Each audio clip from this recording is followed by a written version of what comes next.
Hi everyone, today I thought I would do a little flip through of Magical Jungle by Johanna Basford. Now this I think was Johanna's fourth book, and as I have a blank copy that I haven't started colouring yet, I thought I would just do a little flip through to show you what it's like in case you were thinking of buying it and wondering what it was like. So it's got this dust cover. This is the UK edition, so it might be slightly different to some of the others, with this sort of leaf pattern on the inside, and then inside the here we also have a picture to colour, but this paper is quite glossy, and we have a green coloured cover with leaves on as well. Now the front page we have this lovely big flower wreath to colour, and then we have this book belongs to page. There's always one of these in all of Johanna's books. Now this one has a little section of things to hunt for within the book, which is quite fun. So you can have a look through. And of course you can colour these pages as well. Some people do and some don't. And our very first page is this lovely double page spread of animals and things.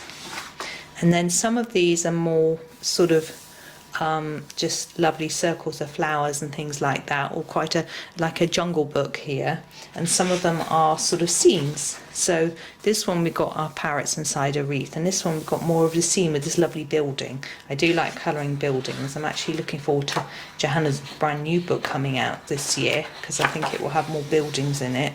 And then we have this sort of ribbon design going across the page. Now Magical Jungle, I've noticed, has a lot more space around some of the pictures. So like here there's a lot of sky in this particular lovely picture with the okapi. So you can sort of do more drawing or more backgrounds in it. And I know for some people that's quite daunting, but I think it can be fun to have a go at doing something a little bit different, or you can always just leave it white. You don't have to colour in the backgrounds.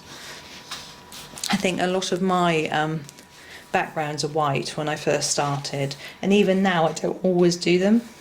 Just depends on what mood I'm in. And we have a lovely heart. Johanna usually has a heart in her books. And see this one, these leaves are quite big and empty, which means that you can do all sorts of techniques yourself. You could fill them in with pen and patterns, or you could do different colours in there. And this is a lovely sort of repeating pattern across the page.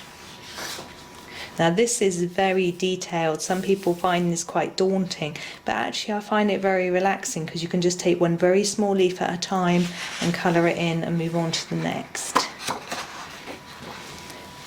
And this one I like. It has got this gap at the top where you can do some sky or something else, or you can just colour in this lovely design with the flowers and butterflies. And I've just coloured this one in. I've got the American version of this book, which I'm actually working through at the moment. I've just coloured this chappie, and I did this one recently as well. And again, you can leave these blank, or you can go for a background. Now this one seems to call for a background, but what I've seen people do, which is really simple, is some pastel colours here, maybe sort of red to yellow and a sort of sunset, and then just colour this over in black. And it's quite easier to do, and it looks very effective. And we have a pretty tree, and the lemurs, the monkeys, and a lovely sloth. He's so fun.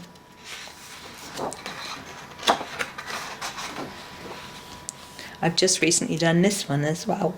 I like the sort of, I needed something really relaxing, and the monotony of having the same thing over and over really just helped me focus in. And I love the pineapples on this one.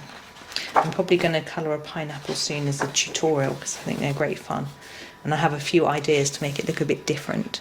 This one I found quite daunting because of these really big leaves, and I'm going to try and find a way of making them a little bit easier for me to colour when I do this next time.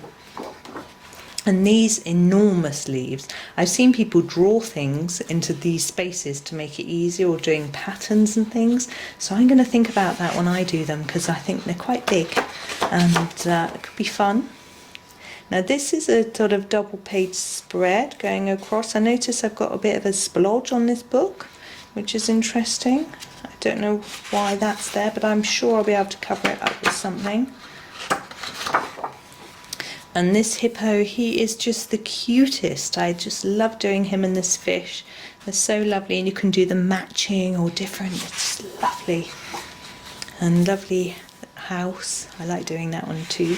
We've got our pond. And this one, I know some people love turtles, so I think that one would be really lovely to do. These are very pretty to do as well, with the lovely flowers and things. I've had great fun doing those. And we have the elephants here. I love elephants. I'm just drawn, and I'm just ignoring this page because there's elephants and they're so lovely. We have a double page there. And another gorgeous elephant, poor thing in a little jar, but he's such fun to do. Of course, we mustn't ignore these little pretty flowers over here. And the parrots, and this has got so much white space in, so you can do all sorts of pretty sky. I've seen all sorts of lovely ideas in there. And we've got another section of parrots, and this one with the butterfly and flowers is very pretty. And now we've got a whole spread. Now this is actually the same picture, but in reverse, so you can either do both pages the same, or you can choose to do them differently. And we have a sort of ribbon design. And a lovely, another wreath. And this tiger, he's fun. He's lovely to do. And we have, this one challenges me. Snakes are not my favourite animal, but I've had a go at it. I was brave and I coloured in the snake, and I tried to make him look as friendly as I could. And now we have the area where it tells us where the animals are, where we can find them, or how many there are in each picture to help us locate them. But at the back, we have a coloured palette test page. So we've got some pretty cute little pictures here, but we can also test our pens and pencils there to see if they go through the page and how they look on this paper. But at the back, there's a bonus section. Now these pages are perforated, so you can tear them out and frame them.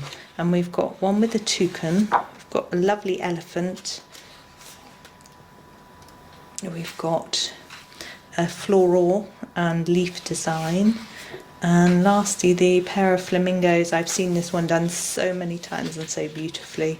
So that's the end of the book. And as you can see, we've got the perforations again, so all of those will tear out. So you can frame them. And at the back, it's very similar to the front. We've got the green cover and this pattern continuing. So you've got a huge long page that you can colour if you wish to. And then the black, you can have a go at colouring on the black. Metallic markers or something might work well. And then the back cover. So there we go, there's Magical Jungle.